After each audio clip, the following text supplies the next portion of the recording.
Buongiorno a tutti e bentornati a Valgrande. Siamo già verso la fine del mese di aprile e il 25 aprile, si sa, è proprio il periodo, è una giornata di festa, ovviamente è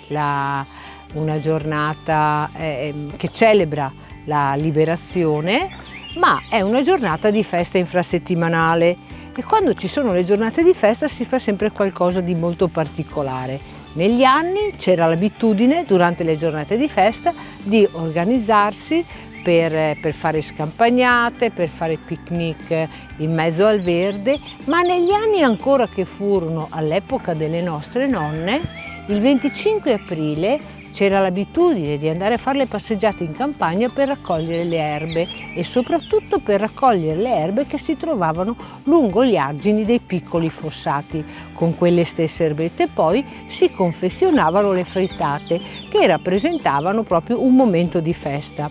Ora la raccolta delle erbe è diventata una cosa ormai per poche persone, perché le erbe vanno conosciute e bisogna raccoglierle e richiedono anche un tempo di lavorazione abbastanza lungo. Però se qualcuno di voi è interessato, le erbe le può venire ad assaggiare qui a Valgrande, perché questa è un'attività che noi facciamo ancora. Infatti la raccolta delle erbe spontanee la faccio io, accompagnata da mia mamma, che è proprio un'esperta e si ferma ed osserva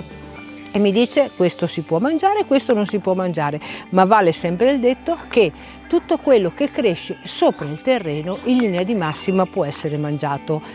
Qui a Valgrande, infatti, in questo momento si possono trovare delle frittate, proprio richiamando l'abitudine primaverile di utilizzare le erbe, abbinate ad altre tipologie di preparazioni che sono le nostre classiche, come le paste fatte in casa, gli arrosti con le carni di pollame oppure piatti vegetariani. Se siete curiosi, se avete voglia di mangiare qualche piatto a base di erbette, io vi invito a farlo e lo potete fare qui, prenotando però sempre il vostro tavolo attraverso i contatti che si possono trovare tra le pagine social dove siamo presenti o tra le pagine del nostro sito.